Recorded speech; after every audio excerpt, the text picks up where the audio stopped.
Okay, good afternoon, everyone. Very nice to see you, and I'm happy to have opportunity to discuss the Dharma with you again. Actually, it's been quite a while, and I have been, traveling to different places with His Holiness and so on. So I didn't have much chance to, discuss and talk on Dharma here. But so the next 4 sessions we are going to discuss on jewel ornament of liberation. I'm sure you all are familiar with his teaching, because this is very well known teaching in not only our Karmakaji tradition, but it's also well known in almost every lineage in Tibetan Buddhism. So this is actually first Lama teaching, first the graduate path teaching, the liberation. In some traditions, the Lama is very well known, and they emphasize so much. But in our tradition, we most of the time practice and focus on Mahamudra. Although Mahamudra and jewel ornament liberation are all same type of teaching. So this teaching is the first Lama teaching in Tibetan Buddhism, taught by Gampopa. So I'm sure you all know Gampopa is he was a great master, the disciple of Yogi Milarepa. So Yogi Milarepa is the one of the most well-known yogi in not only in Tibet, but I guess it's all areas of Tibetan Buddhism. So our lineage of Kamakaji actually came through Gampopa, of course, Mapalota to Milarepa, and then Gampopa and first Gampopa and so on. But the Gampopa is not only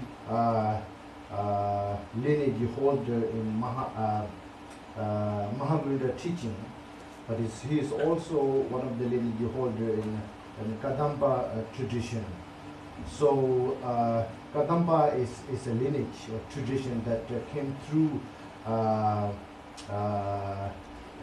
Lord Atisha to Tibet. He received his Dharma teachings. He is Indian master, Indian Mahasiddha, and then he went to, of course, he's one of the great scholar of Nalanda University, and he is the special, I wouldn't say specialty, but he focused mainly on the practice on bodhicitta, So he brought that lineage to Tibet. We call Kadampa tradition. So the Gampopa is a practitioner, lineage holder of the Kadampa tradition and also the Mahamudra tradition. So he actually combined these two unique spiritual practices together. So we call in Kachak Chuachingdi. Chuachingdi means two different rivers coming into one. So he is a very well known master, and he's a great father of our Kaju lineage. So he taught many different teachings. He taught Mahamudra teachings here, Toha songs and so on. But this one, the jewel ornament of liberation, is his. He said that this would be my representative the future, for the lineage. Those who really wanted to see me, hear from me, if you read this teaching, would be the same as seeing me and receive teaching from me. So this is his representative. So in this teaching, the jewel ornament of liberation is a full package that includes everything. If you learn and practice on jewel ornament of liberation, you have the full package to achieve enlightenment. There's nothing missing. You know, from the beginning to reach enlightenment. Every aspect of enlightened state, enlightened aspect. So everything is included. So that's why it's very important teaching. And also it's not so much difficult to understand. It's very practical. It has no intellectual debate, you know, those type of things. Everything is straightforward for the practice. It's a very practical thing. So, so this jewel ornament of liberation has 6 main chapters. Actually, the jewel ornament of liberation teaching is quite long. If we have to talk about word by word, there's no way that we can finish in 8 hours. I have received this jewel ornament of liberation teaching many times. I received in Tibet when I first joined into monastery, and then I went to the Buddhist college, and usually the masters teach this 1 month. So this is 1 month teaching. We get every day hour and a half to 2 hours of teaching, and then rest of them the day we have to, you know, memorize, we have to contemplate. And I received this from India as well. It was probably 2008 or 9, while Siddharumbachi was giving Mahamudra teaching of 5 months. We had a 5-month Mahamudra long retreat, you know, starting from refuge, shamatha, meditation, and also the preliminary practices. So during that 5-month Mahamudra teaching, and Sanjay Rinpoche was one of the great scholar, great Rinpoche in our tradition. So he taught this for 1 month. So he gave 1 hour of teaching every day. So that's why I received this couple times. So so now I'm happy to discuss with you. As I said, this is we cannot finish word by word. So that's why what I'm going to do is touch based on the main important part. And as I said, there's 6 main chapters. You know, the first one is the Buddha nature, and then we're talking about the precious human life, and then we're talking about the master, and then teaching or advice of the master, and then enlightenment, and then activity. So it includes 6 chapters. So the way the Gampopa laid this teaching is it's very flexible, you know. So you can study word by word, as I say, from the beginning to end, if you have a lot of time, and you can go through it and learn and practice. But if you don't have a lot of time, and then you can go through the root texts. It's less explanation, but you know, the root text, almost like each section have its own root text that explain everything, you know. So then if you have more time, you can elaborate as much as you want. Because if you have this one proper teaching, transmission, explanation, you can take this one book to a retreat You can stay there for 10, 15 years, but you only need this one because this has everything, you know. Nothing is missing from this. So, as I say, we will try to, you know, discuss all the important part, you know, key points, and also we will have some time to discuss, ask questions, which is always very useful. And I like to see questions from people too. That how, and I also not only talk and try to teach, but also learn from other people too, because you never know, you know, who have a better knowledge, who have a better explanation, you know. So it's always good to teach and good to learn.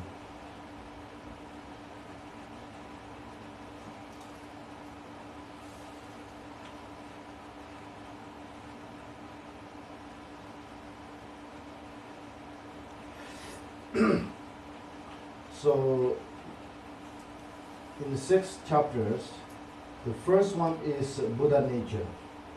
So this is very unique. Usually most of the teachings begin with taking refuge and bodhicitta, and then shamatha meditation, vipassana meditation, and then compassion, you know, bodhicitta, and then at the end the Buddha nature will come. For instance, the Lord Buddha have given 3 main teachings, 3 plus. So the first teaching of the Lord Buddha is the Four Noble Truths. And then second turning of wheel, he gave teaching on Heart Sutra. And then others he gave, you know, Buddha nature and so on. But the reason why Gampopa gave the Buddha nature at the beginning is,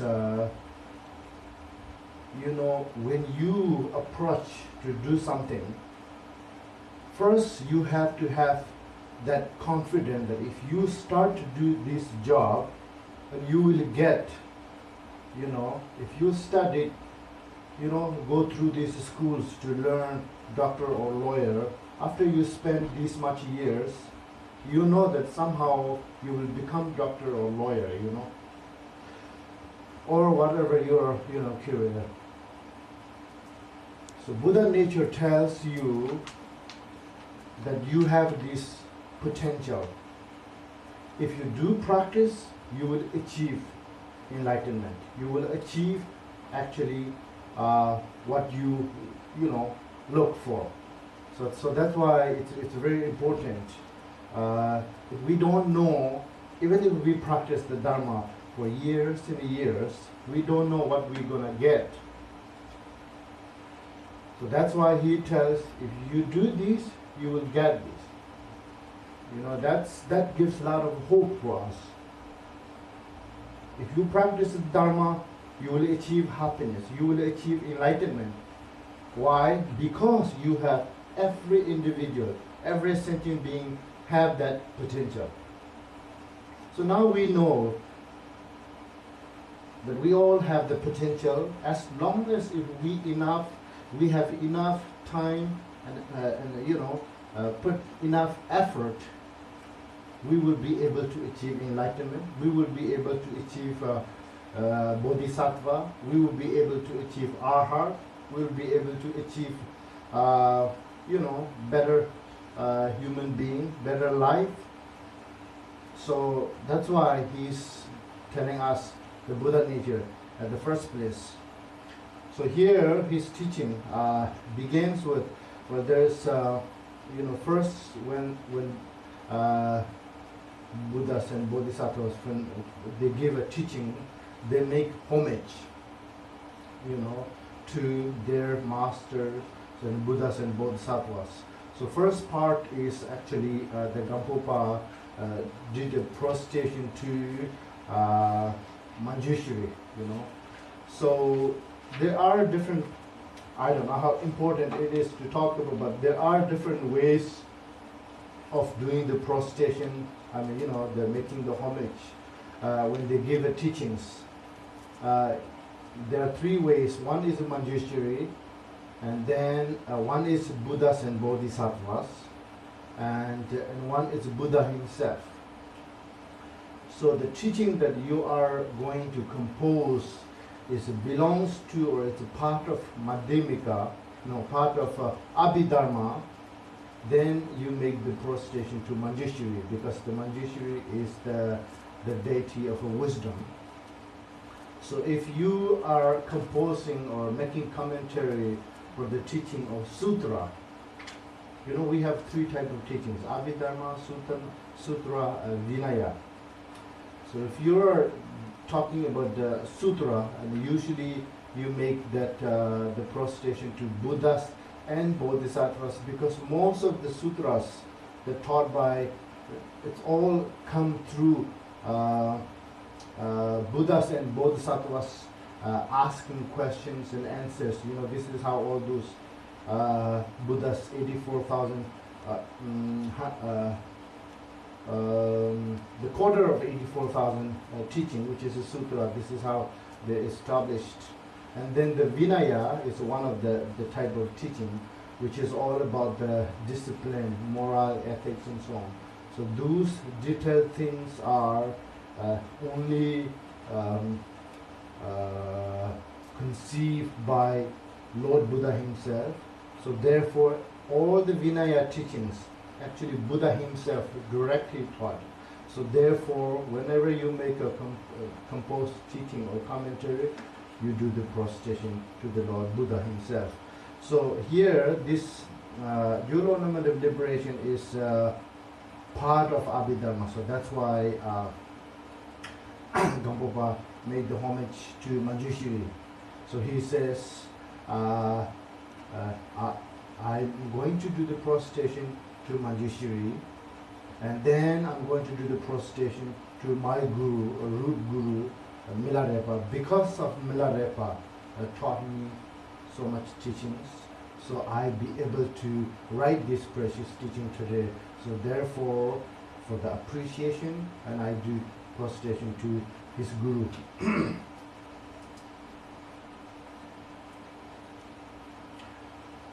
So then he began his teaching, say all the phenomena has a somehow two different, two sides or two levels. There's a samsaric side, can you say side? Samsaric part and enlightened part. So samsaric part is all confusion and suffering, and then enlightened part is all liberation and happiness.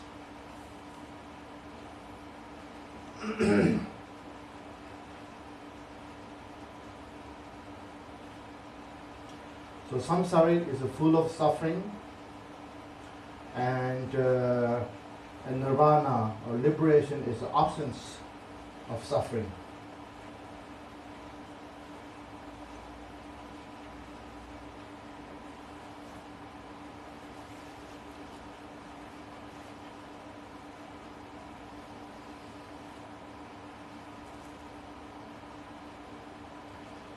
So then he says, samsaric part is all confused. Then he said, who is confused?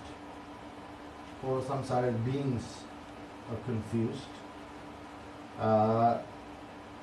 What is the cause to be confused? Is ignorance. So when did it started to confuse? From beginningless time. Because samsara had no beginning, So then he says, those confused state of samsara, when will this be free? When ignorance removed, so the samsara will be free, and some suffering becomes happiness. So the samsaric part and the enlightened part, their essence is the same. The essence of samsara is emptiness, and essence of nirvana is emptiness. The appearances of samsara is suffering, and appearances of nirvana is happiness. So basically, they both have the same. The reality of the samsara and nirvana is all same, emptiness. So reality have no different, but only the different its appearances. The samsaric existence appears as a suffering and unhappy, bounded, and then enlightened part is appearing as a happiness and a liberation. Basically, they from same ground, which is from the emptiness. So what does that tells? Every phenomena, it's emptiness. Outer world, inner sentient being, everything that exists in this universe, it's all the reality, it's all emptiness, equal, there's no different. Because of base of the everything is empty, we all have enlightened seat. Every sentient being have an enlightened seat. Whether you are enlightened being or whether you are suffering, samsaric being, you both have the enlightenment seat. So that's why whoever practices the Dharma will achieve enlightenment. Otherwise, only people who have the Buddha nature seat will achieve enlightenment, and whoever don't have, no matter how hard they work, will always stay in the samsara. But that's not the case, because everything, the essence of everything is all emptiness and same.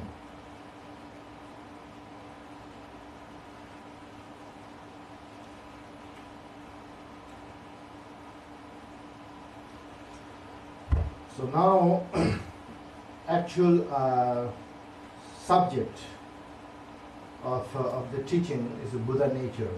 So Buddha nature is the first chapter that we said. What is actually Buddha nature? Buddha nature is the consciousness or mind that we have. So why this is a Buddha nature? Because this mind that we have has the potential of our mind has no limit.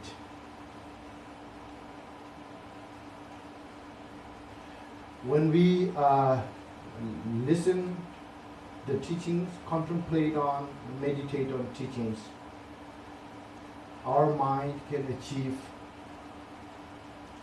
limitless liberation. So not only Buddhas can achieve, but every single sentient being. But right now, we don't know, because a lot of people don't know that they have that great potential that they can develop. So that's why we are stuck in samsara. We never told that we are not just an ordinary sentient being. We have this great limitless potential that is no different from the potential of the Buddhas, all the Buddhas, past Buddhas and Bodhisattvas, the present Buddhas and Bodhisattvas, and future Buddhas and Bodhisattvas. So they're all same. So therefore, whoever practices the Dharma, they will achieve enlightenment. So, and these potential, and we call it Buddha nature. But actually, it's not really Buddha nature, but it's nature. It's a potential of everything. This potential can develop as greatest, omniscient being, just like Buddha, Shakyamuni, or all those Buddhas, Bodhisattvas, the great masters. But if we also spoiled or destroyed this potential, and we can be, the worst being, and being born in hell and animal realms and all those. But everybody have the same potential. You know, that is very important to know. So the reason why, again, the Gampopa tells that we have the Buddha nature is, for example, we need to get butter, right? Butter. Where does butter coming from? Butter coming from milk. So before you do the actual work to get butter, do you need to know within milk there is butter? Of course we need to know. We have a confidence that if we do, you know, I don't know how you do, we in Tibet, we make homemade butters, you know. We milk the yak, no yaks, yak is male, and is a female. So in the West it's very common, yak cheese, yak butter, but that's wrong, you know. So the yak is male, doesn't have a milk and cheese, but produce the milk, you know.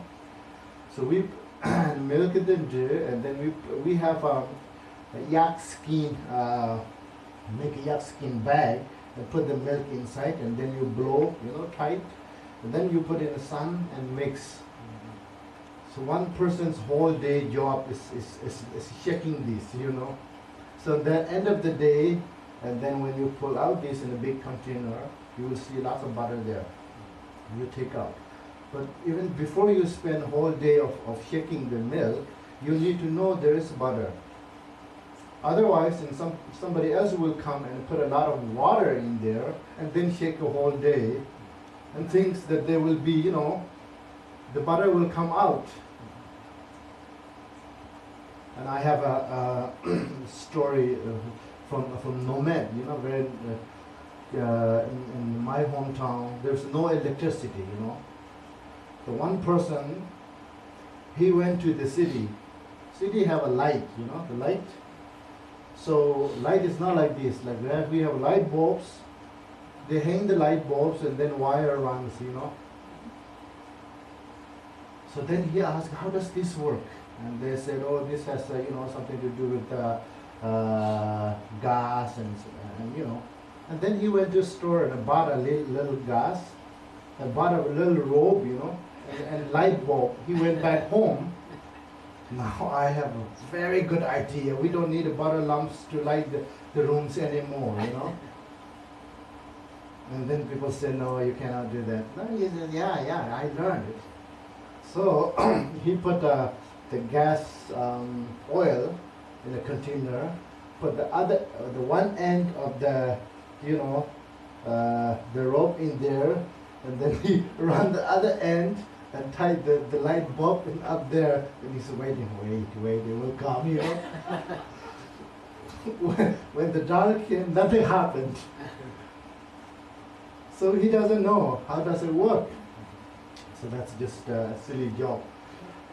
But we need to know, you know, in order to get oil from sesame seed, you really need to know there is the oil, you know. So similarly, we have to know that somehow, if we work hard, we have the potential to achieve what we are looking for.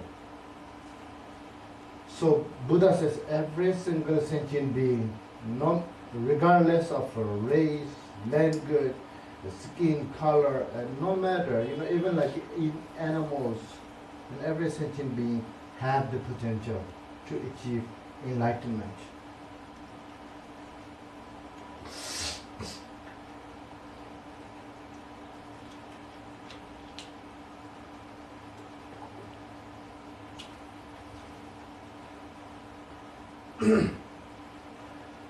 So although we have the potential, we cannot just wait to ripen that potential. We have to work, you know. Even Buddha Shakyamuni, he had to study, he had to meditate, you know.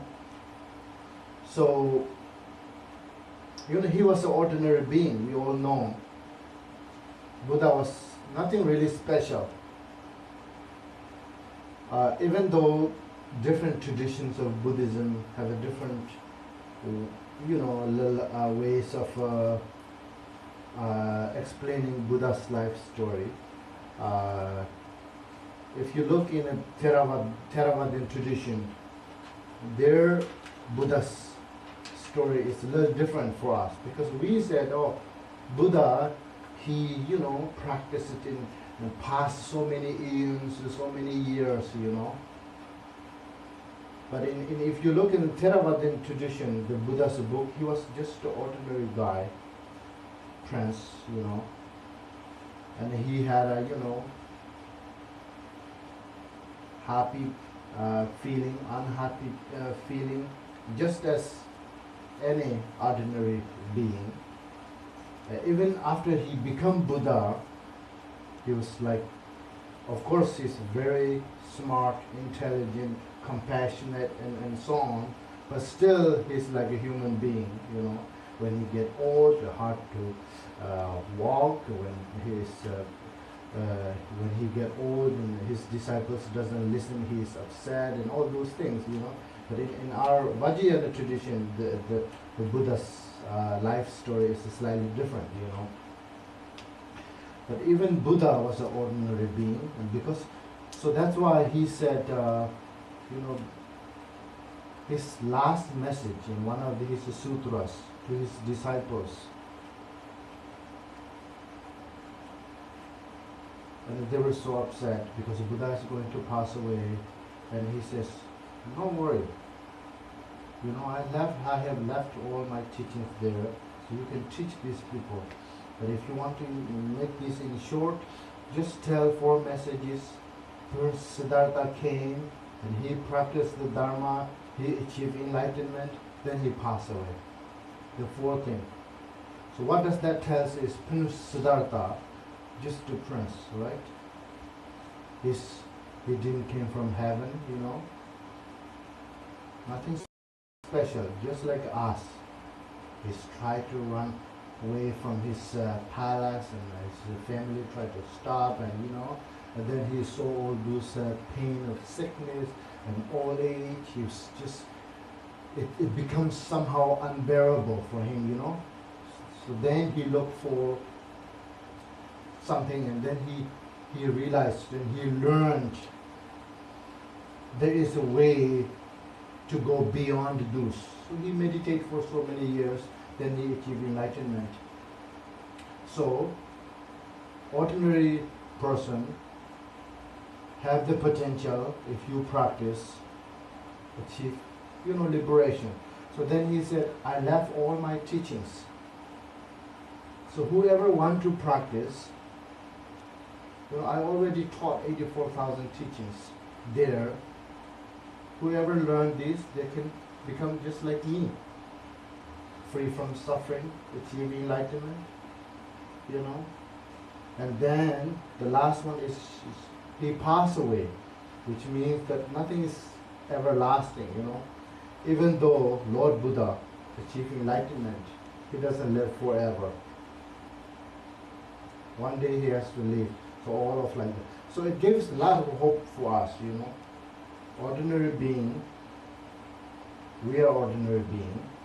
So if you wanted to free from this suffering of samsara, suffering of pain, suffering of unhappy, and all those sufferings that we are facing, there is a way to get rid of it. Because Buddha taught all these teachings, and we have all those different masters that we can learn from,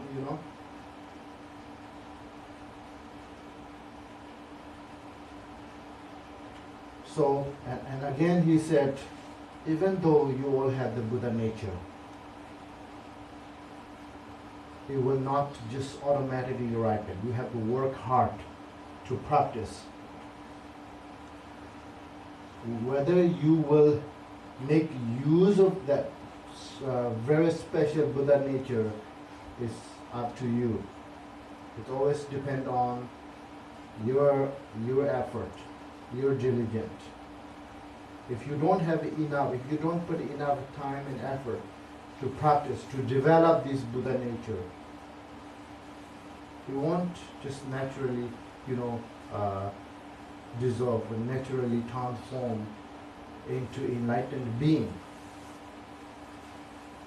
And he says, even if I am the Buddha who achieved enlightenment, who has the highest, the biggest power of the universe, I cannot pick you up from samsara and drop you in nirvana. Because every individual had to do your own job, to work hard.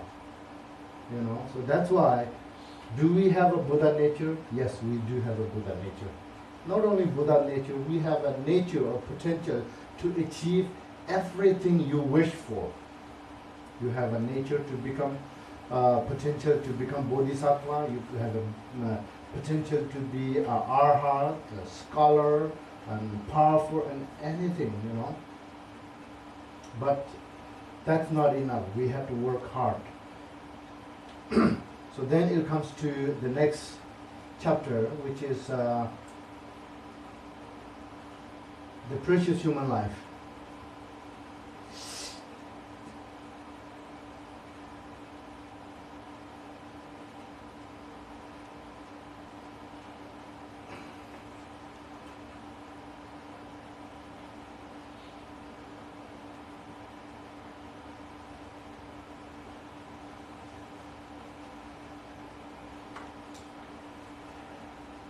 So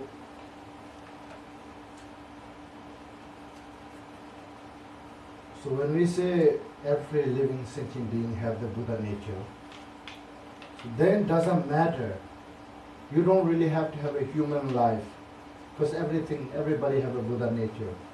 Even sentient beings who live in hell, animal. So you just said it, everybody have a Buddha nature. Then why human life is so important? The hell beings can practice Dharma, animals can practice Dharma. No, that's not the case, it says here. In order to use that Buddha nature and practice the Dharma, you have to have a human life. So usually most of the teachings it says precious human life. Although every human life is so precious for a certain distance, but in order to practice the Dharma, it's not a precious. So that's why, now what is the precious human life? So then it explains, precious human life have to have two qualities. The qualities that need to be present from our physical body, and also qualities that need to be present from our mind. 지 배워라. 제 나머지 이제 배워라. 네. 인지 상업 몸으로 와.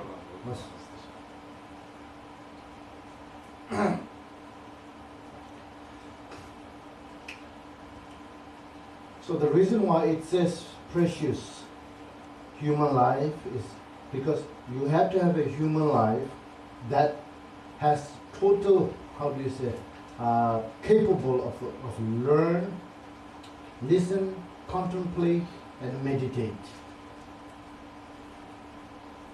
You know, so as I say, there's the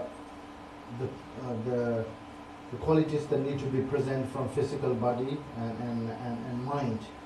So physical body, there are actually two. 8 leisures and 10 qualities, you know. So the first one, 8 leisures is you have to be free from, of course, Miyawa, Yeda, Tundo, hell being, hungry ghost, animal, long life God, wrong view, you know. So those 8 things, we have to be free from 8 things. Why? Because if we are in there, we cannot listen to Dharma, we cannot practice, we cannot meditate. And then there's another 10 thing. Another 10 quality is the first 5 is coming from ourselves, and then another 5 is coming from others.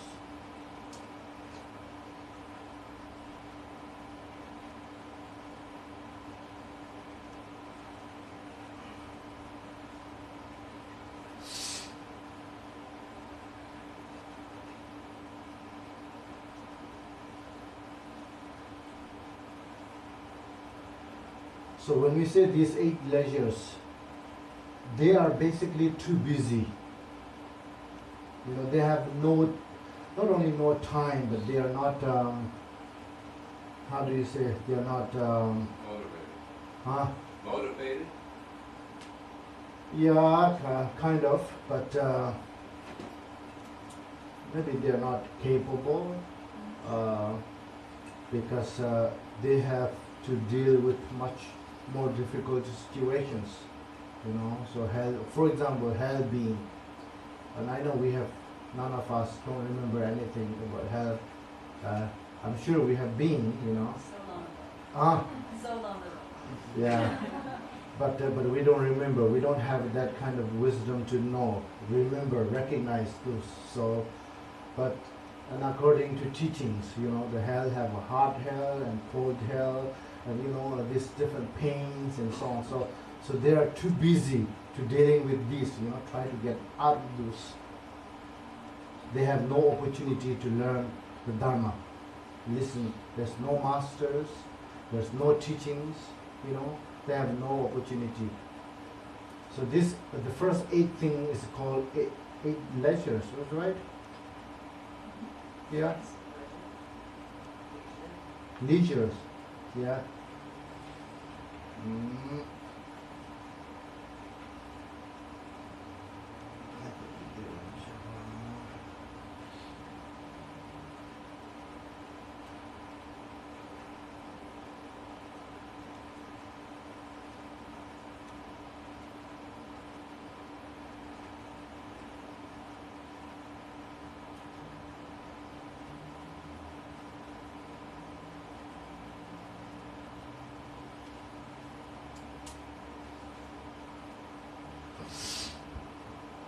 So the 10 quality, the first 5 has to present from ourselves. I'm sure you have read these teachings many times with a much better translation than my horrible English. But you know, it is actually, you know, sometimes some of those things are very straightforward and somehow easy to understand. You know, it is easy to introduce. But many of those great masters always emphasize those over and over and over. You know, the Sanjay Rinpoche taught us this teaching for 1 month. So he reviewed like every of those, you know, the chapters every day. Like the first probably 15 minutes he's going through all those over and over and over and over again. So why? It's not something that you need like learn. You don't know and you need to learn. It's not like that. It actually has to, you know, combined into our mind. You know, this is not something that when we open and read the books, we understand everything, and then when we close the book and when we go out, it's all separate. It has to, you know, put imprint into our mind that no matter where you go and no matter what you do, you always have this awareness of understanding. So that's why it's always good to repeat again and again. So the first 5 qualities that need to be present from us is, of course, first is human life, and then second one is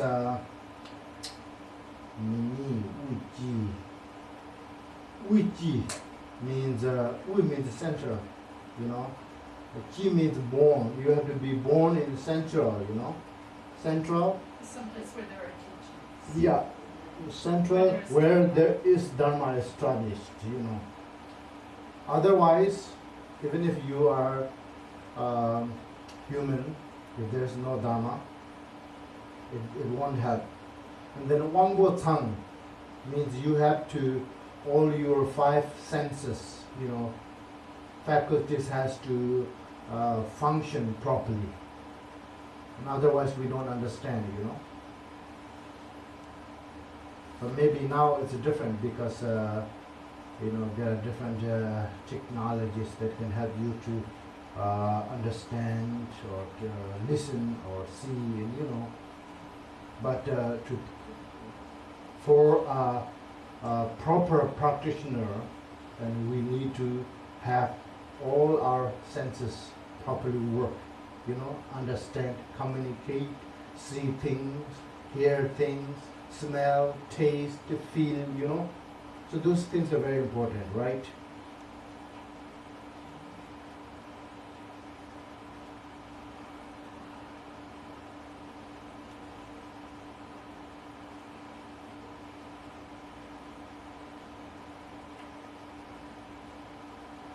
And then you have to have an interest to learn the Dharma. Well, these things are not something that always happened right from the beginning, And those things you can provide it. Because if somebody have no idea what Dharma is, will not have interest, And by hearing, and by reading, and then we will get interest. And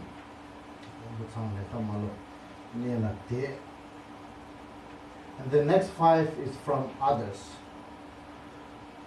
Temba ne means Dharma has to remain, Buddha Shakyamuni came 2,500 years ago, and he taught 84,000 teachings. But Buddha is not here. If the Dharma disappears, then even if you have all these other qualities, we won't be able to hear the teaching, practice the Dharma. So that's why Temba ne. And the next one is we have to follower of the.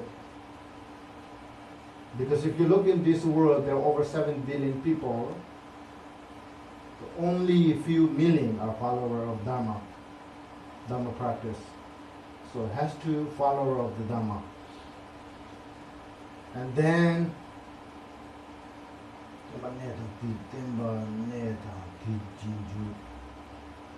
Buddha has to come in this world. Right? He has to come and he has to teach. And then after Buddha come, he has to taught.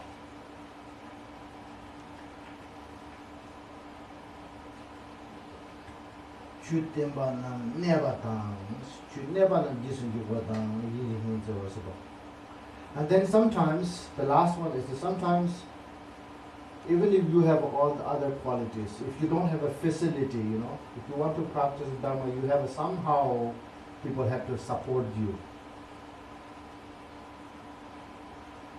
So those are the short explanation of the 18 qualities that need to be present from our physical body. So the detailed things are not so important. As long as if there's Dharma that you can practice, if there's master and all your 5 senses and everything work, you have interest, that shows that you have the precious human life. And then another thing that we need to present from our mind, means the mind, you have to have 3 type of devotions. Devotion is very common, and we know there's 3 devotion. Devotion of trust, devotion of, the first one is devotion of trust, If you take refuge somehow in Buddha, they will not let you down, You're safe, will protect you. Then you see the qualities of the Buddhas and 3 jewels. You have to know the quality of the Buddha, you have to know the quality of the Dharma, that is the path, and you have to know the quality of the Sangha, that is a companion to lead to the state of enlightenment.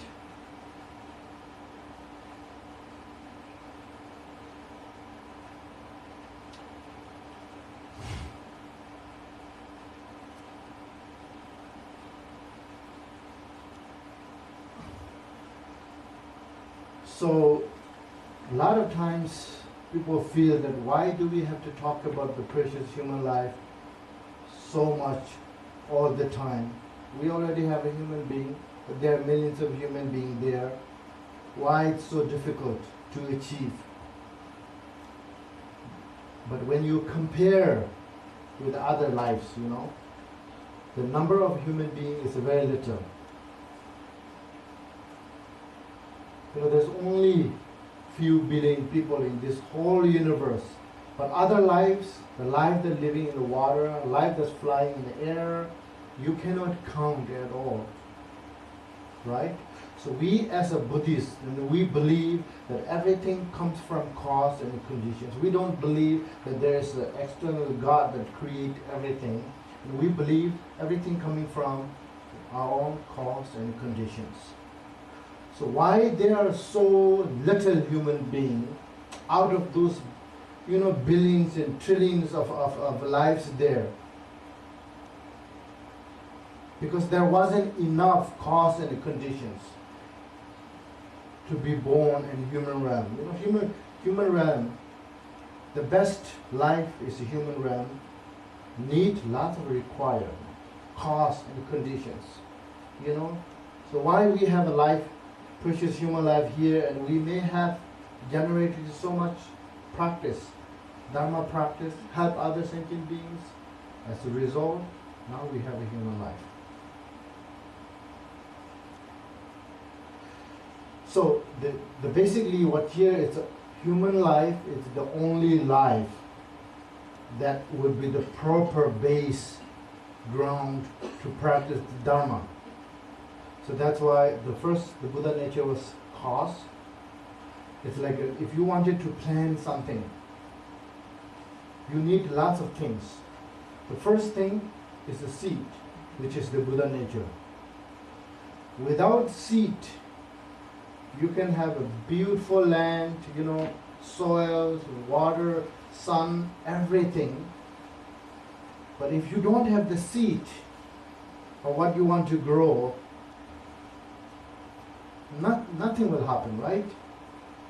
No matter how, you know, good sun, water, you know, temperature, everything is perfect, nice soil you bought from, you know, Home Depot and put every day, and you're watering and open in the morning and then close at night, nothing will happen.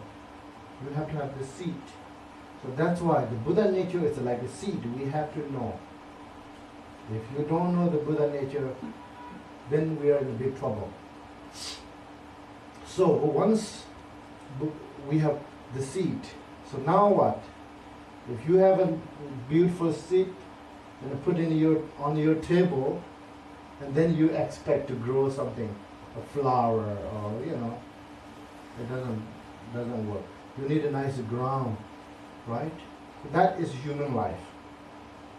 Your Buddha nature need to have a nice field, nice ground to grow your fruit of enlightenment. Good conditions. Yeah. So the human being, human life is the ground. It's very important, you know.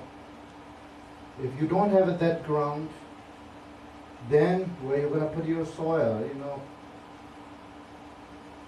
You cannot hang your seed in the air, in a space, and then put your water.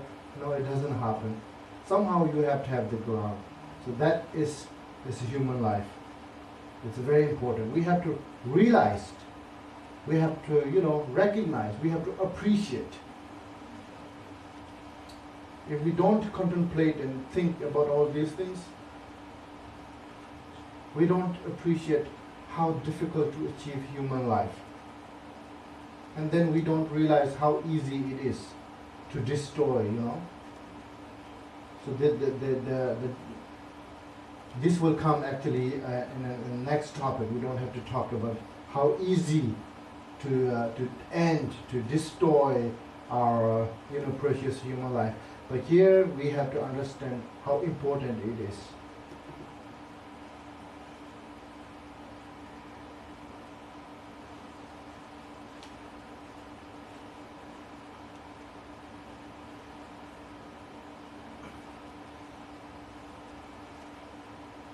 So once we understand the precious human life, so in Jewel Ornament of Liberation, So there are so many quotes from different sutras, different tantras teaching. For example, we're talking about the precious human life, and then Gampopa says, he explained his, all his explanation at the beginning, and then he said, because that sutra, and Buddha said that, and that, sutra, and these masters said that, so many of them are similar meaning. So because he wanted to prove, not only one or two person says, and the sutra of this and sutra of that, like in Buddha's 84,000 teachings, there are so many sutras and tantras and abhidharmas. So he wanted to bring all those quotes and put here, so that it will, gain our,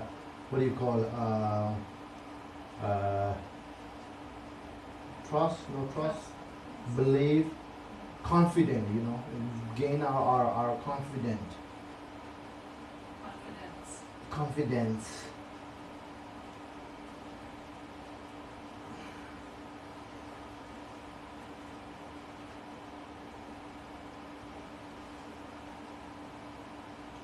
So those like the usual examples I just said, like a number of lives, So human being is so little.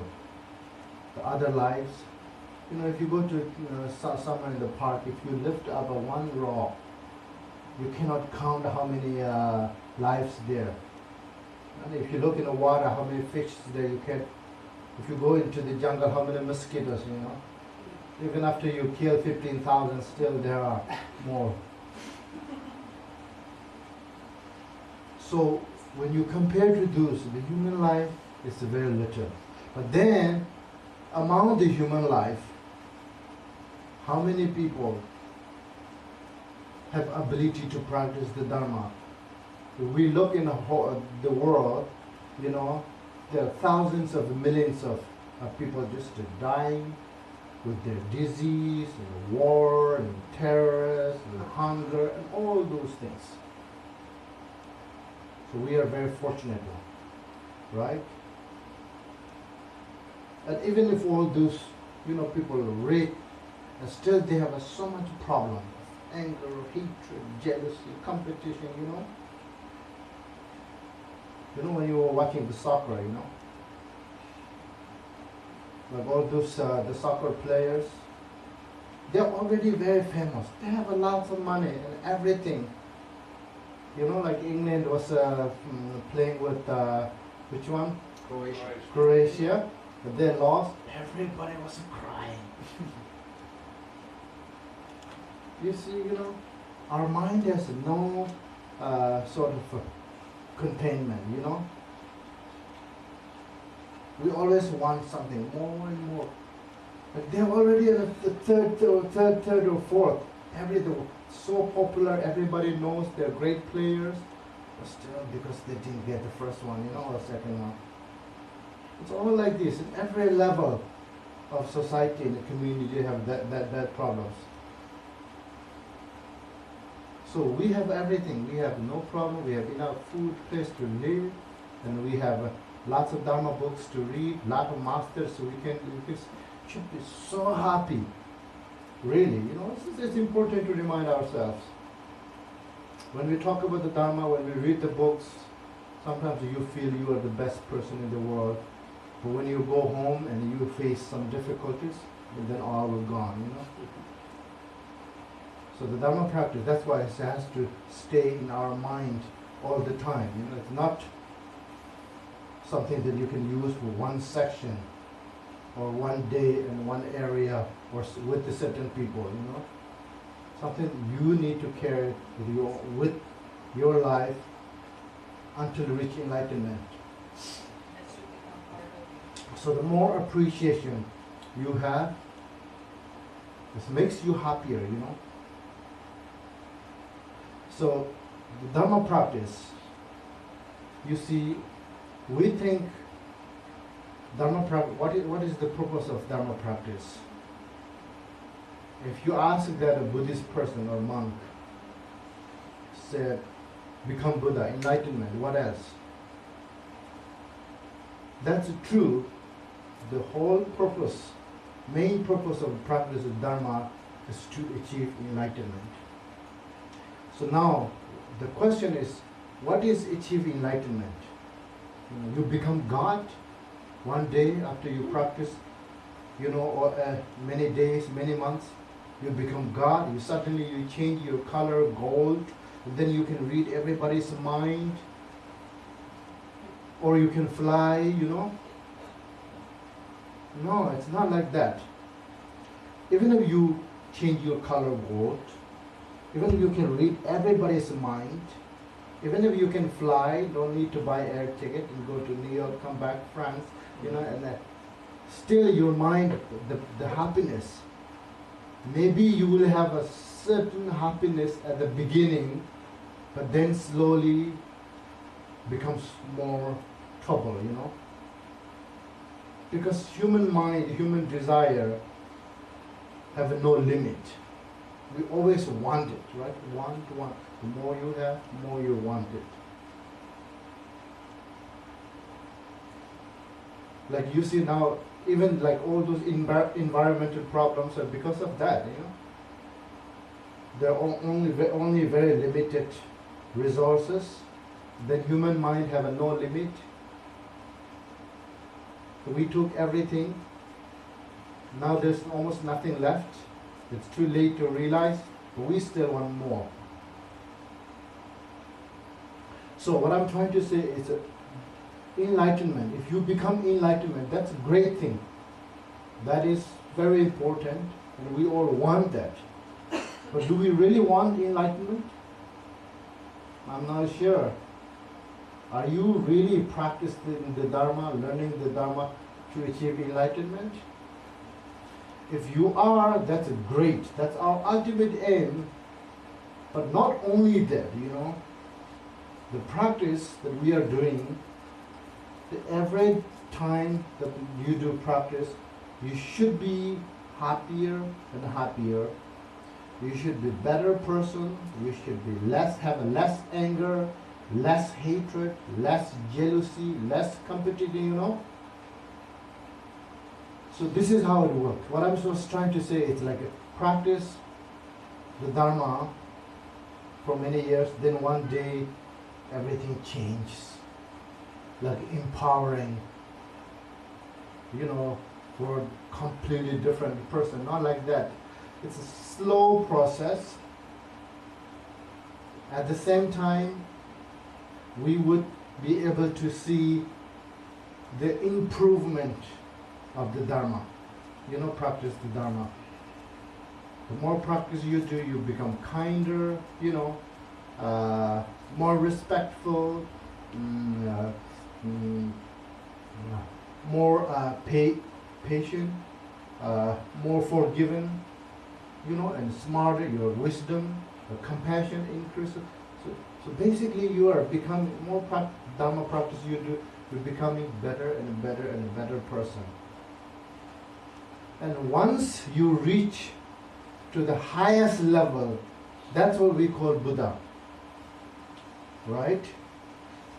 So every time we are closer and closer to Buddha, when we reach highest level, but we shouldn't think that if we reach there, if we don't reach there, then there's no point of practice the Dharma.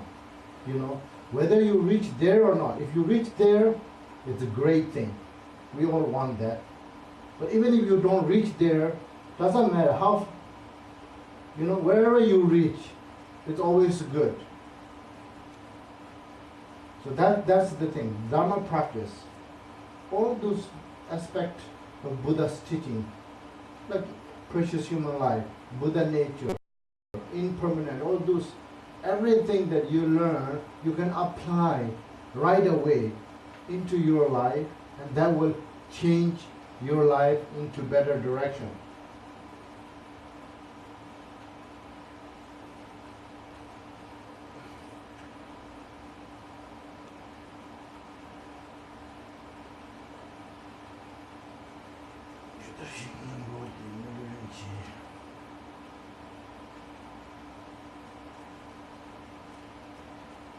So next one is third chapter. The reason why I'm going so fast those chapters is because the fourth one have the biggest one. You know, these ones are short, but the fourth chapter is very, very long. Because fourth chapter is the advice of the master.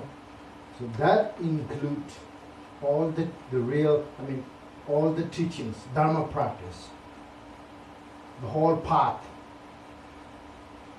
You know, when we learn Four Noble Truths, we have a two samsaric side, suffering and cause of suffering, and then two enlightened side, cessation and a path. So in a path, how you achieve enlightenment, how you free from suffering, everything is taught in the path. So that is the teaching or advice of master. So therefore it's very long. So the next one is we are talking about master. The master is the third chapter. So we know what is master, if somebody has to teach you. In Ornament of Liberation, have you read this book? How many of you have read this book? Ornament of Liberation? No, eh? Okay. If you haven't read it, I can say whatever I want.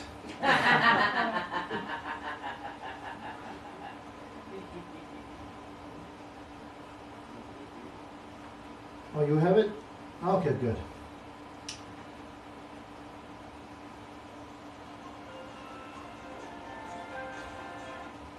So now we have the Buddha nature, we have the precious human life.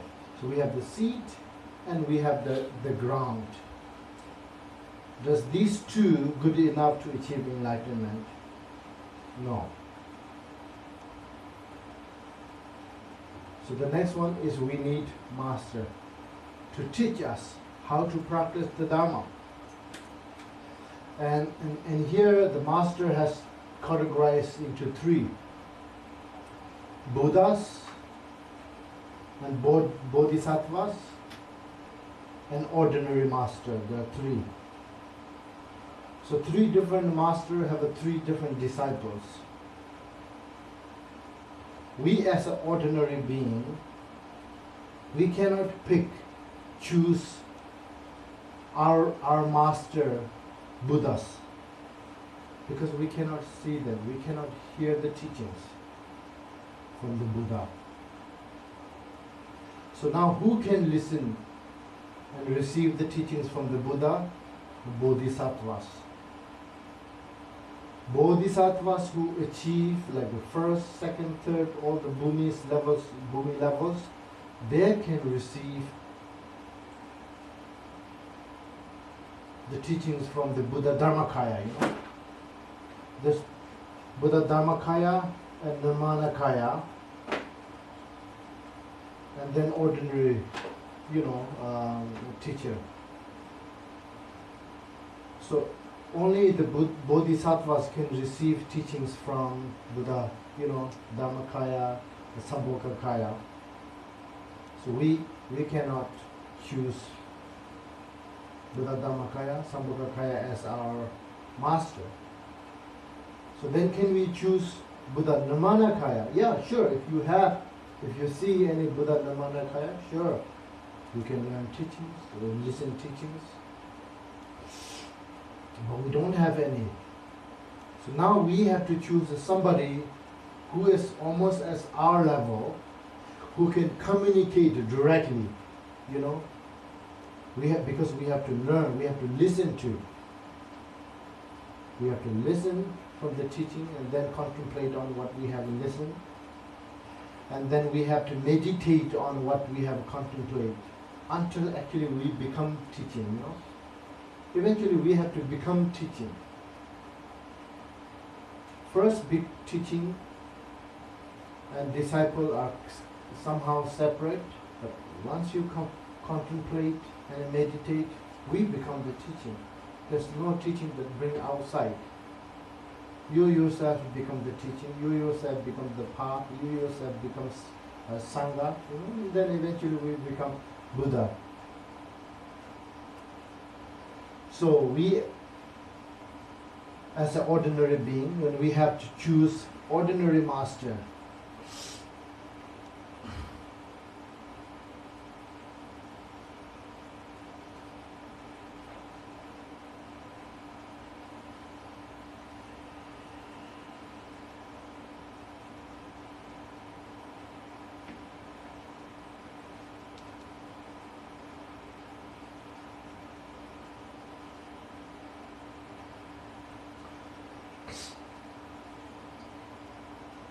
so not only choosing the masters, not only just listening to the teachings.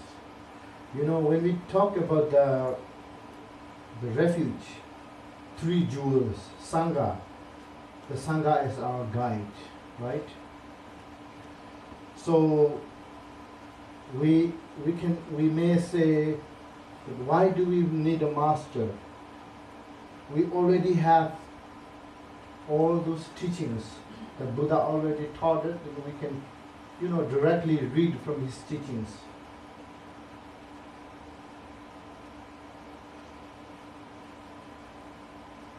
You may read teachings, but proper understanding and usually coming from,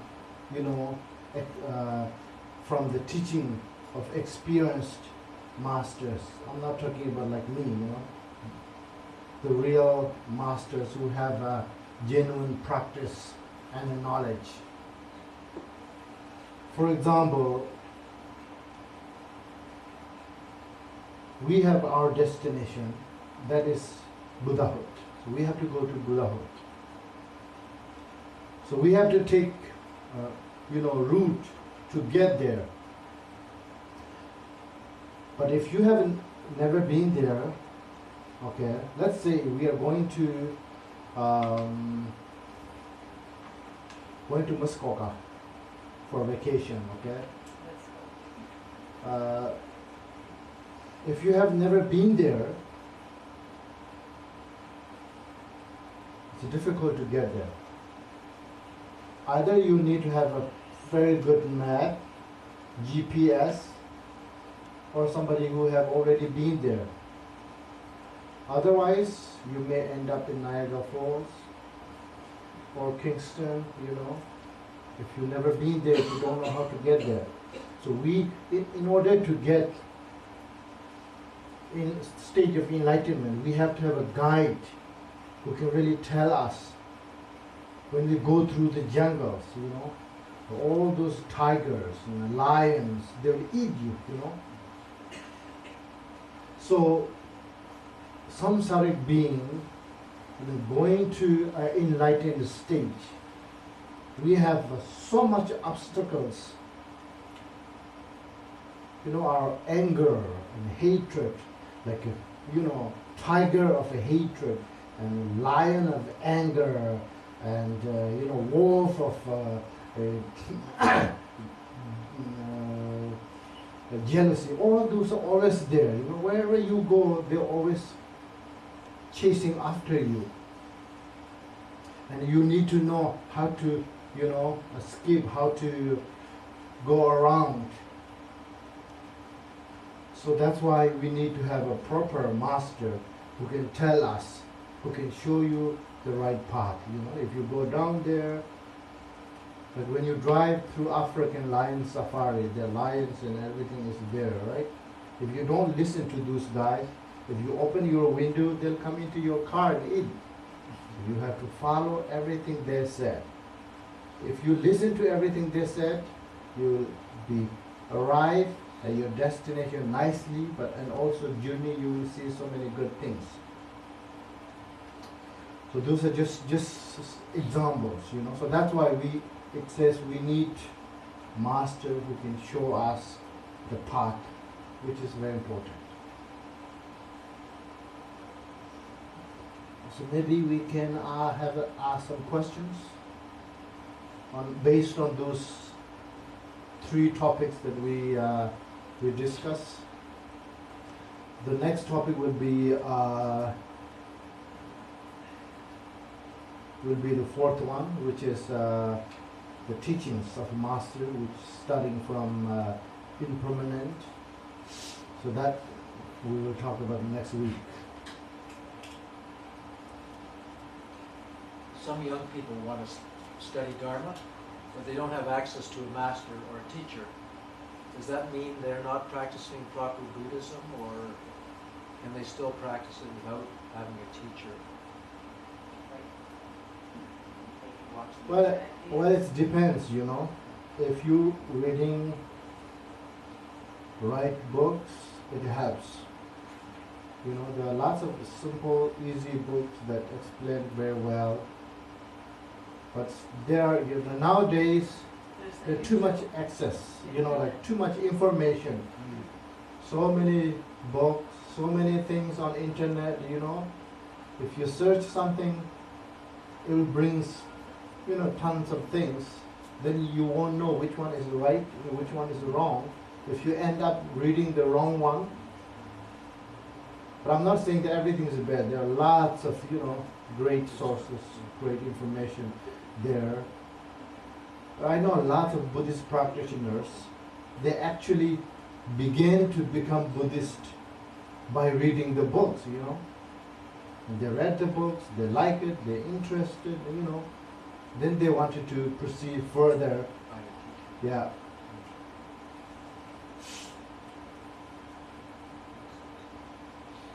So just the discussion around having the right characteristics to be a practitioner and the five senses, having the five senses are necessary to be a practitioner.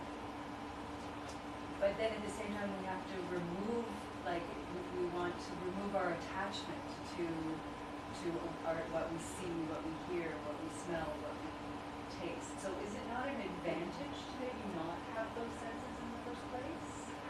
If you can't taste, then maybe you won't be craving food. You can't smell. So is it not an advantage? Well, you know, Lord Buddha taught emptiness.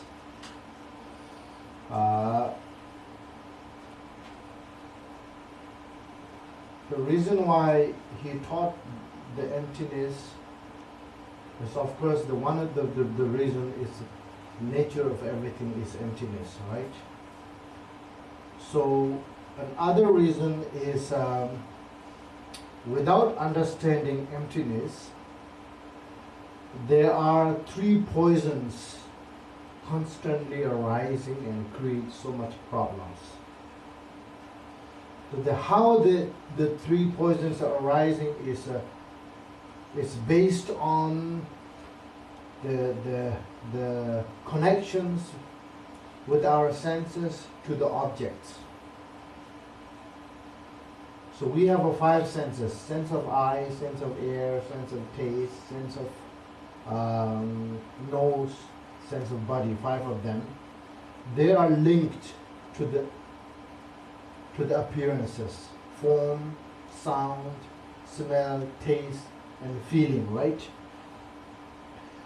So the way our negative emotions arise is when our senses are capturing the image or object that gives pleasure, you know, like good, beautiful sound increases our desire, right? For example, when we look, let's say when I look at something, you know, this one, my eye look at this object, then finds it so beautiful, and then as soon as that sense of eye gives that message to the sixth consciousness, the desire, attachment arises. The attachment is one of the poison, right?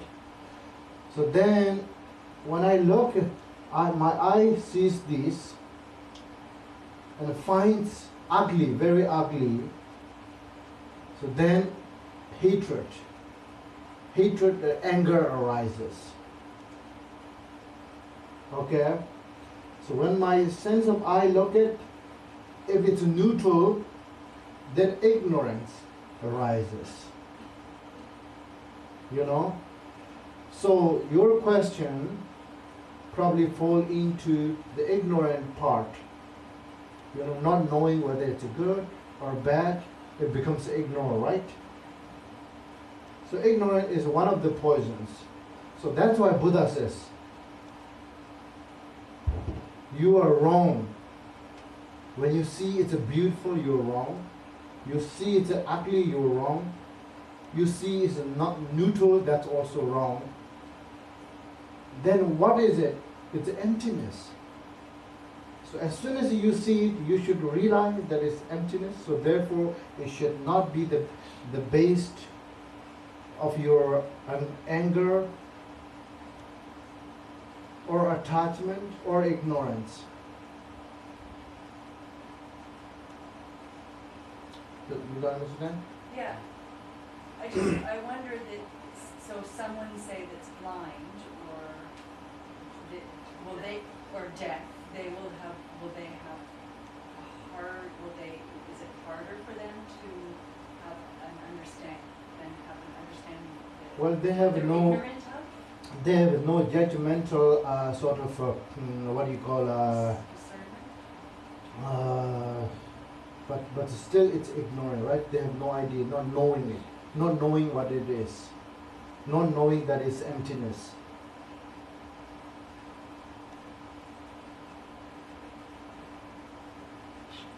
So all those three poisons are basically coming from the way your five senses connect to the object.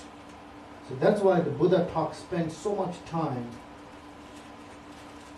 on talking about how they are impermanent, how they are empty. Otherwise, for a practitioner, if you don't, analyze carefully, you may feel this is none of practitioner's business, whether this exists or not. Just ignore it, you meditate. But no, because our consciousness is linked to them, So that's why Milarepa says, when your mind is controlling appearances, it's a meditation. When appearances are controlling your mind, it's agitation, So basically, these appearances are playing with our mind until we realize it's really emptiness. So that area, when we talk about emptiness,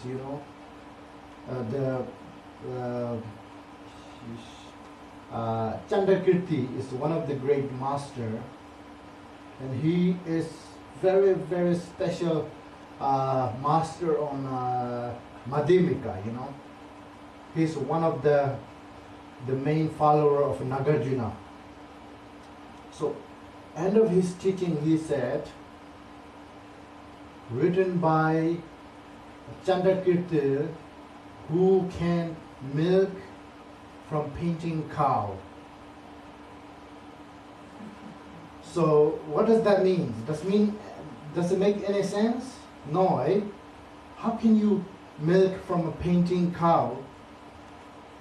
But for him, he realized that everything is emptiness. So therefore, outer appearances cannot control his mind anymore. So therefore, he can play with it. He can play with the appearances.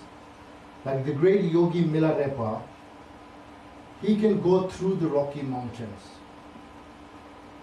It's not that his body is so powerful that he make a hole in going through. For him, mountain is illusion, He realized he can create rivers just like this. It's not that he's so powerful that he can make it. But for his mind is not controlling by appearances anymore. His mind is controlling appearances. So that's why they are these great masters who realize emptiness is above those what do you call, beyond the destruction so of those, pleasant and unpleasant and so on. Yeah, like in Drupakaji we have, his name is one of the Drupa masters.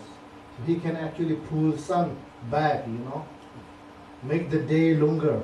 And I know it sounds crazy, but for them, once you realize that the emptiness, that nothing bothers you anymore, So that's why every masters in every teaching is saying, emptiness is like a dream, I know it will come later, but the example of emptiness is a dream. It's very, very helpful. For me, it's really, really helpful.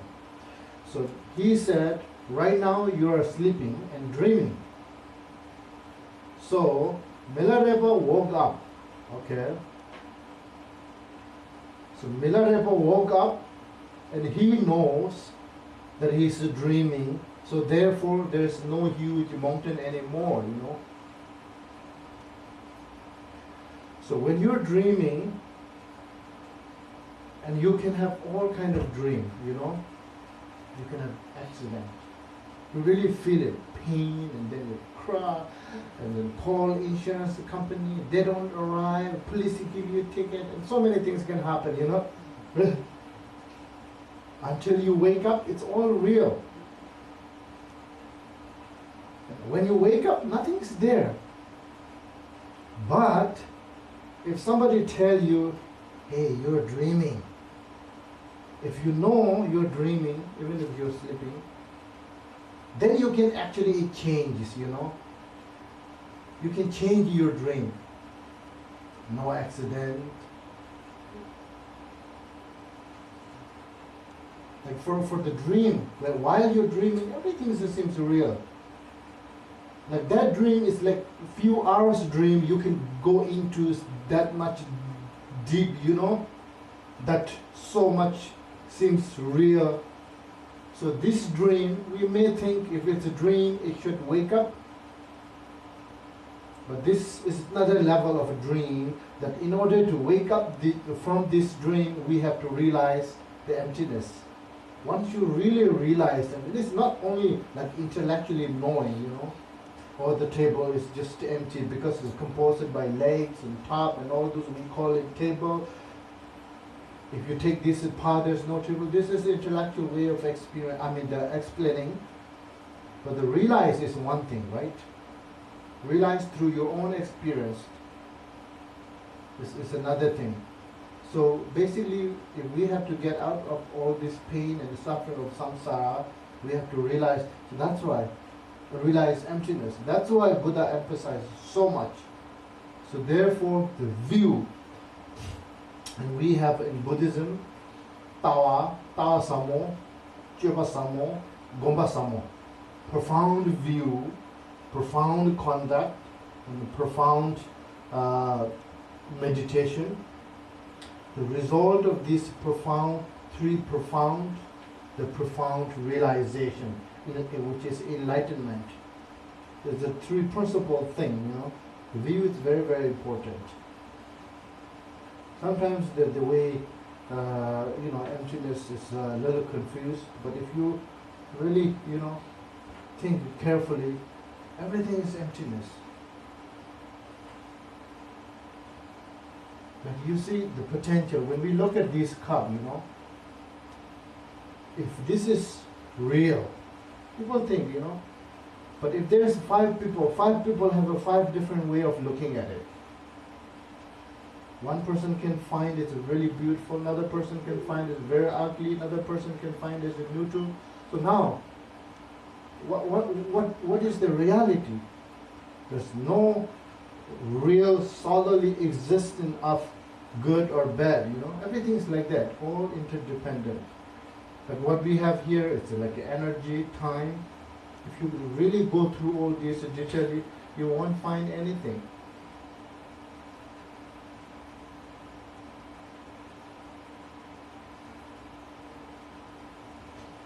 So emptiness is a very good thing, and also we should try to, give more, what do you call it, attention to learn Buddhist practitioners more and more, because it can change your life, Emptiness and impermanent is, but impermanent will come next, so we will talk about it next time.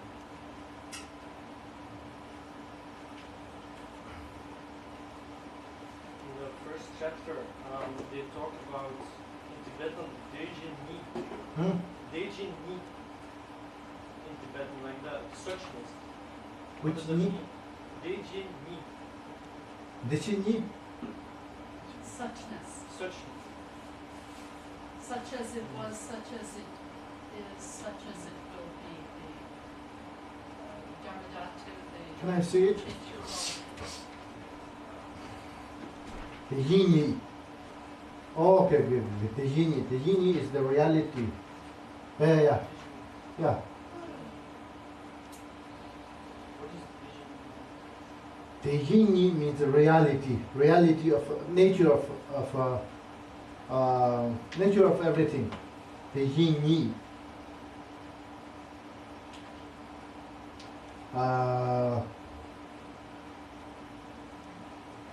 The ultimate reality of the existence is the Tejini. Is it the same as emptiness? Huh? Is it the same as emptiness? Yes, it is same. Like potential, emptiness, and all those are same thing basically. Using a different terminology on one base.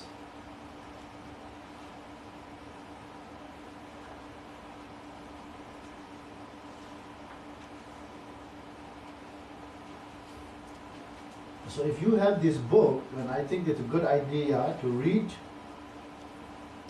whatever we have talked, and I try to talk,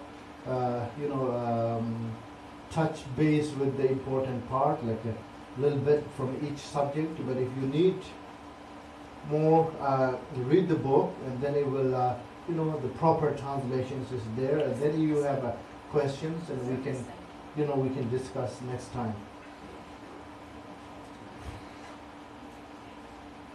Vishwa, I have a question. Yes. What is a good practice? What is a good practice to view sufferings as illusion? Say that again. What is a good practice Uh-huh. to view sufferings as illusion? Suffering as illusion. What is a good practice to? Well, you need to understand suffering as illusion, right? So how to view sufferings as illusion? What is a good practice for that? Well, when we talk about the suffering, there is three type of suffering, right? Suffering of suffering, and suffering of change, suffering of all pervasive. Okay, the pain that we have right now, it's suffering of suffering.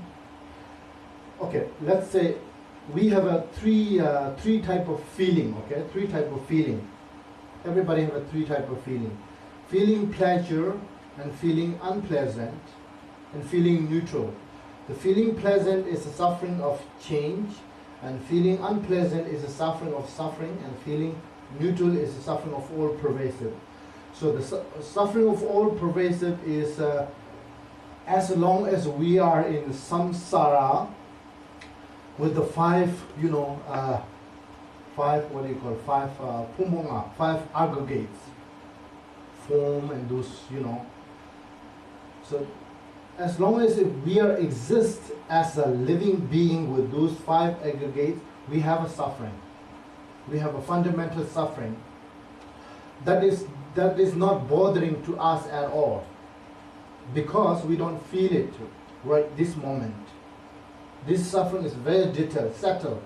So now who feels this suffering? When you achieve higher level of the practice, it's like this. Now, okay, this moment we feel the suffering of change and suffering of suffering, because these two are so obvious and bothering, and then inside the settled one is not bothering anymore. For example, you have a headache, right? We have a headache.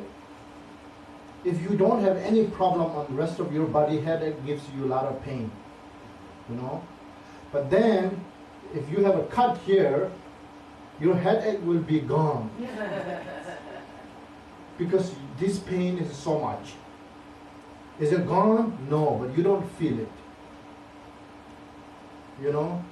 So, if you have a one hair, put on your hand here, do you feel it? If somebody put a one hair, feel it? No. But if you put it in your eye, do you feel it? You will feel it.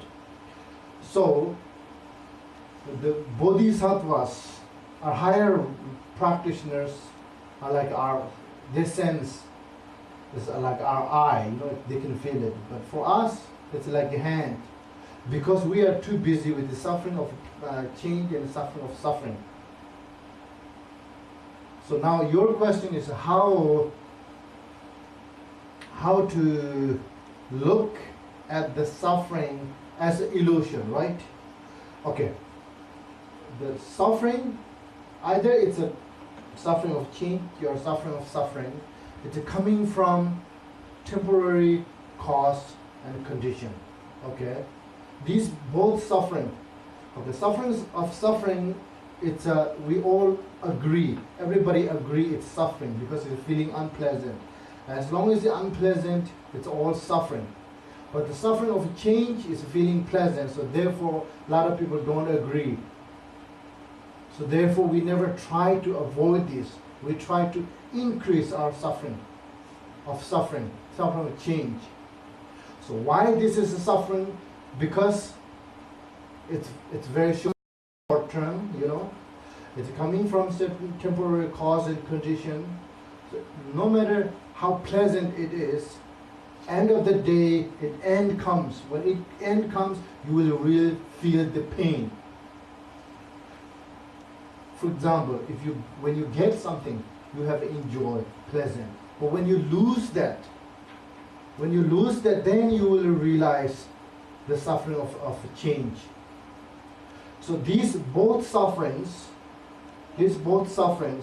are very temporary, impermanent. Everything is subject to change, right? It constantly coming and going. So it doesn't stay permanently, but it's bothering for us.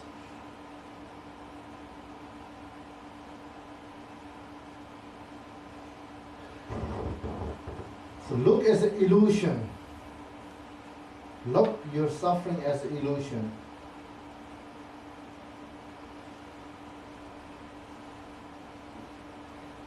Everything is illusion. Suffering is illusion. Happiness is illusion. Everything is temporary. So, and we have a saying in Mahayana tradition, taking the path, taking the suffering as a path of liberation, you know. So you really cannot escape the suffering by looking at as illusion, you know. The only way is you look at the suffering, that how they not exist, how they're illusion, you know, you apply all your intellectual knowledges to see how it is not exist. At the same time, because of this pain, you know, as a Mahayana practitioner, we usually do is, because of this, the pain that I'm going through, nobody else, you know, wish nobody else would go through this. Whoever had to go through this will be, you know, how do you put this? Majudi dumar diwa, marangla dumar nyung jimba digi, ngada senjin thamji dumar nyungya tsangma ke tsab yuwa shu sangya jiwa. Tsangma ke tsab yuwa, nga di ngala ni nyung sarwa, ni jimba suti la deda nyung ma gowa shu. Kunzo ke nyung goya de tsangma ke tsab digi yuwa shu sa nga su mena jabi yuwa. Dunga lam chel se na tirirwa. And also, I am having this pain. So this pain is actually purifying all my negativities that I have created in the past and a present. So this is a sign of purification of my negative emotions.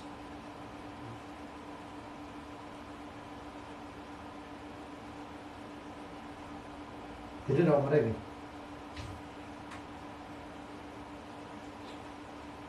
Any more questions?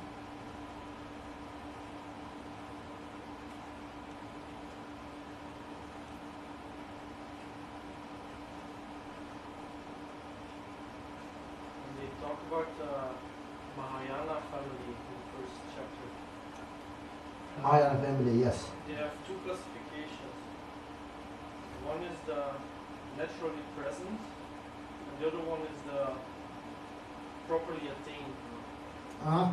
One is naturally present, and the other one is properly attained. Rangjingi Nepe Rik. So when these when they talk about the Buddha nature, there's five rig. How do you say five? Potential. Five rays, different ones. There's Mahayana. It's called another self-liberation one. Shavaka, and then Richirita, Manira, and uncertain rig. So there are five different base for this Buddha nature. So first one is called a Richirika, means the word it is said it has no potential to achieve enlightenment. Can you see that? But then it means in the long term it has, but right now, because when you the way he described is the no potential rig or no potential race rig la kamela wala ma so rig yo engine. So it says Richira is the worst race, okay? Out of five, the worst one. The reason why this one is so worse because Sanjay means no slight of devotion, even if you see the Buddha's quality.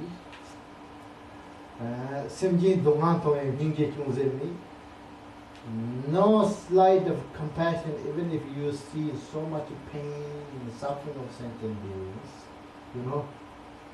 And then what else? So basically, this is the. I don't know if it's important to talk about this, but then the next one is uncertain. There's the race uncertain one. Sometimes you can go this side, and sometimes you go to the lower one. And then another one, it's called pratika. No, shavaka. Shavaka. It's in Tibetan we call nyintu regyo. And then the next one is Rang Sanje, means the self-Buddha, self-Buddha, self-liberation, and then Mahayana. There are five different rays.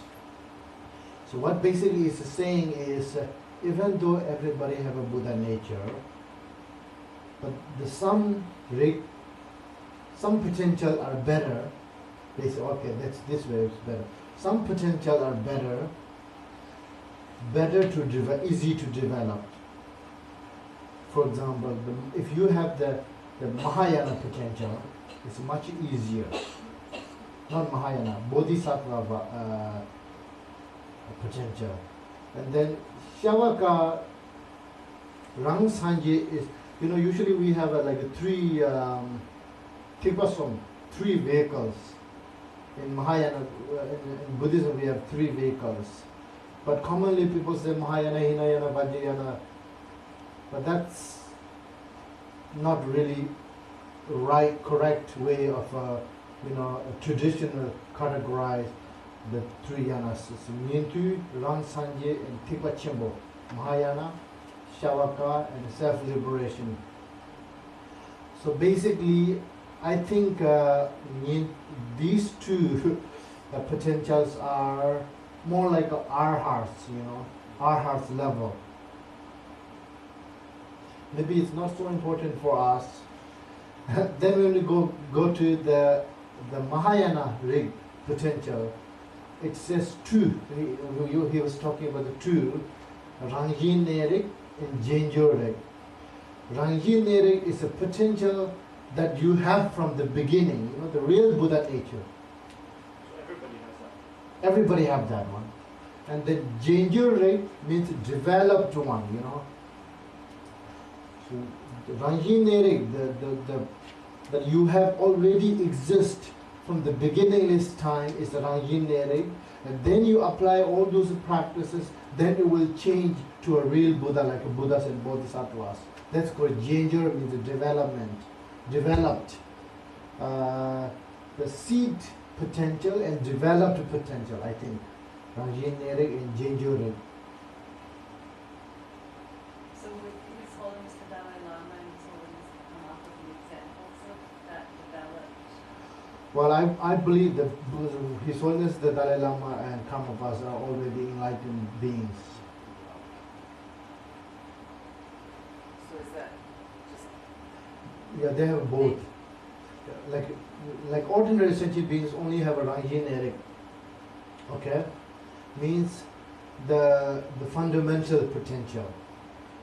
They don't have the Genjo rig. Genjo is the developed one. That only happens when you practice, when you achieve certain level, Bodhisattva or Buddha. Does that refer to within one lifetime, or does that refer to, It can be anything. Yeah. yeah, so like your karma you might be born with? Yeah. It can be one lifetime, like a Milarepa, he of course had the Rangjin rig, the fundamental potential, and then after he practiced that very lifetime, he achieved enlightenment. did we have Milarepa? Yeah. Yes, here, this one is Milarepa. The center one is Marpa, and the right is Milarepa. The other one is Gampopa. Gampopa is over there. And Gampopa was Milarepa's student? Gampopa was a Milarepa student, yes.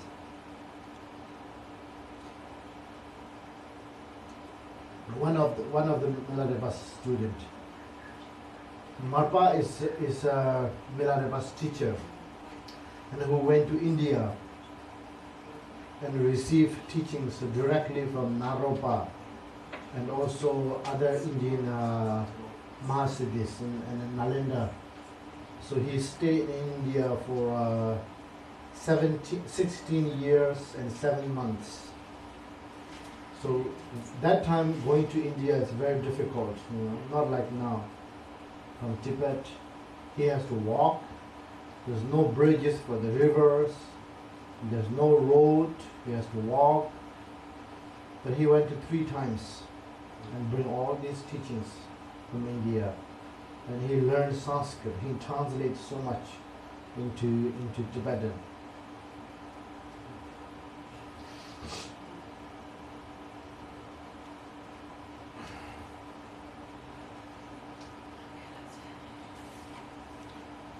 Okay, let's finish.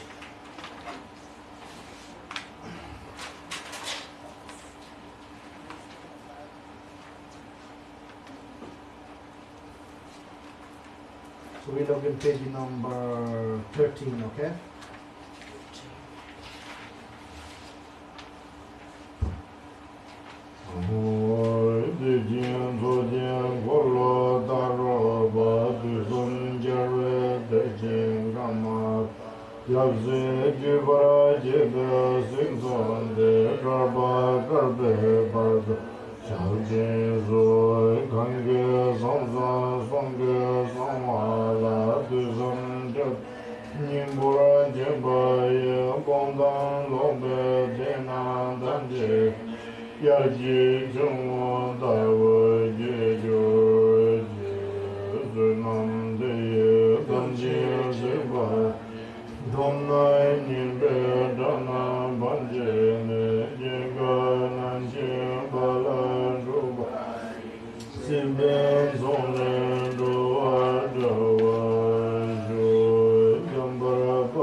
Thank you very much. See you next week, next Saturday.